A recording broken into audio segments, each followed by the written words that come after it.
بسم اللہ الرحمن الرحیم۔ السلام علیکم 5 کلاس۔ آج ہم آپ کی آئیں مدد کریں کہ سوالوں کے جواب دیتے ہیں۔ اسکاؤٹس کے کتنے درجے ہوتے ہیں؟ جواب ہے کہ اسکاؤٹ کے 3 درجے ہوتے ہیں۔ نمبر 1 7 سے 11 سال تک کے اسکاؤٹ شاہین اسکاؤٹس کہلاتے ہیں، اور نمبر 2 ہے 11 سے 17 سال تک کے اسکاؤٹ بوائے اسکاؤٹس کہلاتے ہیں، اور نمبر 3 ہے کہ 17 سے 25 سال تک کے اسکاؤٹ روور اسکاؤٹ کہلاتے ہیں۔ اور سوال ہے کہ اسکاؤٹنگ تحریک کے بانی کون تھے اور یہ کب قائم ہوئی؟ جواب ہے کہ اسکاؤٹنگ تحریک کے بانی رابرٹ بیٹن پال تھے۔ یہ تحریک 1907 میں بچوں قائم ہوئی تھی۔ اور اگلا سوال ہم دیکھتے ہیں کہ پاکستان گرل گائیڈ ایسوسی ایشن کب قائم ہوئی؟ پاکستان گرل گائیڈ ایسوسی ایشن کب قائم ہوئی؟ پاکستان گرل گائیڈ ایسوسی ایشن 1947 میں قائم ہوئی۔ سوال ہے کہ اسکاؤٹ اور گرل گائیڈز تربیتی پروگرام میں کیا سیکھتے ہیں؟ جواب ہے کہ ان کو مختلف کاموں کی تربیت دی جاتی ہے۔ انہیں خیمے لگانا، مختلف گریں لگانا اور تیراکی کرنا سکھایا جاتا ہے۔ اس کے علاوہ ابتدائی طبی امداد کی تربیت دی جاتی ہے۔ انہیں ہر قسم کی مشکلات سے لڑنا سکھایا جاتا ہے۔ یہ لوگ کسی بھی ناگہانی آفت کی صورت میں لوگوں کی جانیں بچاتے ہیں۔ 2005 کے زلزلے میں انہوں نے نمایاں کامیابیاں حاصل کیں، یعنی 2005 کا بچوں بہت زبردست زلزلہ آیا تھا کہ قیامت کا سماں پیش کر رہا تھا۔ شمالی علاقہ جات میں بہت سارے بچے، اسکول کے بچے، اور بہت زیادہ جانی اور مالی نقصان ہوا تھا اس وقت۔ اور اس میں میں نے پہلے بتایا تھا کہ میرے فادر نہیں بلکہ میرے فادر ان لا نے وہاں جو کہ اسکاؤٹوں کے رہنما تھے، انہوں نے اس زلزلے میں نمایاں کام انجام دیے۔ سوال ہے کہ کسی بھی ناگہانی صورت سے نپٹنے کے لیے اسکاؤٹ یا گرل گائیڈ کی تربیت حاصل کرنا کیوں ضروری ہے؟ جواب ہے کہ اس لیے کہ طلباء کو اسکول ہی کے زمانے میں مختلف مثبت سرگرمیوں میں حصہ لینا چاہیے تاکہ وہ معاشرے میں ایک فعال کردار ادا کر سکیں۔ فعال کردار یعنی معاشرے میں ان کو رہنا آنا چاہیے اور ہر قسم کی حالات کا مقابلہ کرنا آنا چاہیے کہ ہر قسم کے حالات کا ہم ڈٹ کر مقابلہ کریں گے۔ ہر قسم کے حالات کا مقابلہ کرنے اور ایسے حالات میں گرے لوگوں کو بازیاب کروانا ان کا کام ہے۔ انہوں نے بہت زیادہ کام کیے اس طرح۔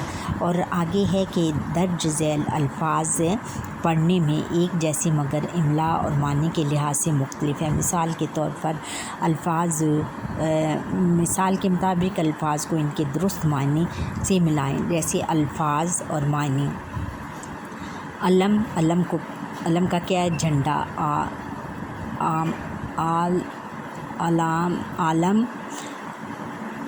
عالم اور اس کا ہے دکھ، علم دکھ۔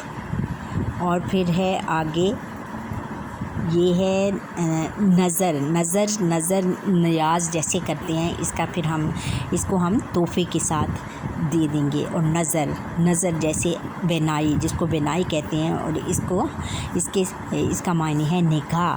اور اصل عین سین لام صل، اصل کا مطلب ہے شہد۔ اور پھر آگے ہے اصل، الف سواد لام اصل کیا ہے؟ بنیاد یا جڑ۔ اور آگے ہے قواعد سیکھنا ہے ہم نے۔ ان جملوں کو غور سے پڑھیں۔ ارے آپ کہاں جا رہے ہیں؟ میں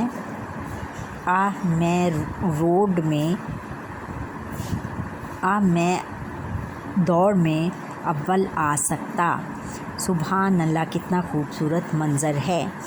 اچھا، یہ ہم نے اب حروف ندا ہے، وہ حروف جو کسی کو پکارنے یا متوجہ کرنے کے لیے بولے جائیں حروف ندا کہلاتے ہیں۔ جیسے پہلے جملے میں ارے حرف ندا ہے۔ اور حروف تعسف۔ حروف تعسف وہ الفاظ جو غم اور افسوس ظاہر کرنے کے لیے بولے جائیں حروف تعسف کہلاتے ہیں، جیسے دوسرے جملے میں حروف تعسف ہے۔ اور حروف استعجاب وہ الفاظ جو حیرت کے اظہار کے لیے بولے جاتے ہیں حروف استعجاب کہلاتے ہیں، جیسے تیسرے جملے میں سبحان اللہ حرف استعجاب ہے۔ دیے ہوئے حروف کی مدد سے اپنی کاپی میں اس طرح سے جملے بنائیں کہ معنی واضح ہو جائیں۔ حروف ندا ہم نے اے رب میری دعا قبول فرما، اور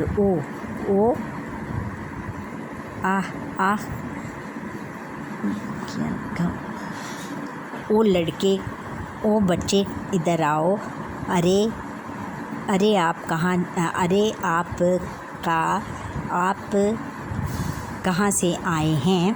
اور حروف تعسف افسوس اور ہائے افسوس کہ میں امتحان میں اول آ سکتا، ہائے اس کے والد کی اس کے والد کی وفات ہو گئی، آج اس کے والد کی وفات ہو گئی۔ اور حروف استعجاب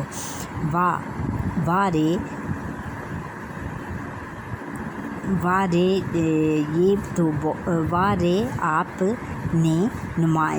نے بہت اچھا کام کیا، سبحان اللہ یہ بہت پیاری سینری ہے۔ اچھا، اب ہم پڑھنا ہے دیا ہوا پیراگراف درست لفظ اور روانی سے پڑھیں، اور بعد ازاں پوچھے ہوئے سوالوں کے زبانی جواب دیں۔ ایدی فاؤنڈیشن ایک فلاحی ادارہ ہے جو 1951 میں عبدالستار ایدی کی طرف سے کراچی میں قائم کیا گیا۔ ایدی فاؤنڈیشن کی خدمات میں 24 گھنٹے کی ایمرجنسی سروس شامل ہے۔ عبدالستار ایدی نے صرف 5,000 روپے کی مدد سے پہلا فلاح و بہبود کا مرکز بنایا تھا، بعد میں ایدی ٹرسٹ قائم کیا۔ آج ایدی فاؤنڈیشن پاکستان میں فلاح و بہبود کی سب سے بڑی تنظیم ہے۔ اس فاؤنڈیشن کے ملک بھر میں کتنے ہیں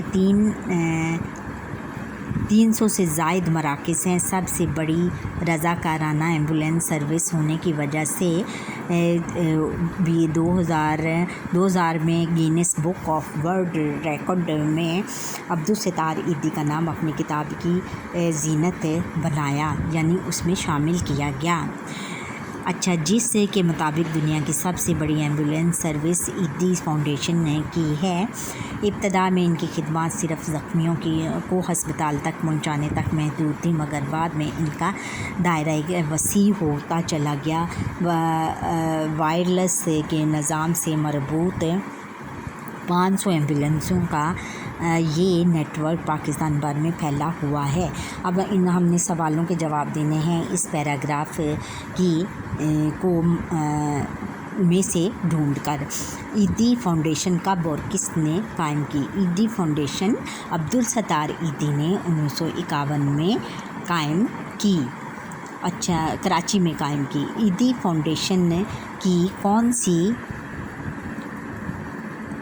کوئی سی 2 فلاحی سرگرمیوں کے بارے میں بتائیں۔ ایک تو یہ ہے کہ ان کی جو فلاحی سرگرمی ہے ایدی فاؤنڈیشن عبدالستار ایدی نے یہ کیا ہے کہ انہوں نے فلاح و بہبود کا مرکز بنایا تھا، بعد میں ایدی ٹرسٹ قائم کیا، اور بعد میں انہوں نے پہلے فلاح و بہبود کا مرکز بنایا، 5,000 روپے میں سے فلاح و بہبود کا مرکز بنایا، بعد میں ایدی ٹرسٹ میں وہ تبدیل ہو گیا۔ پھر انہوں نے بہت ساری ایمبولینسیں،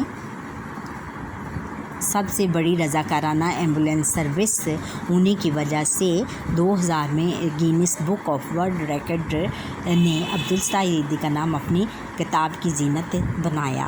اچھا، آگے پھر ہے ایدی فاؤنڈیشن کا نام grains book of world record میں کب اور کیوں شامل کیا گیا؟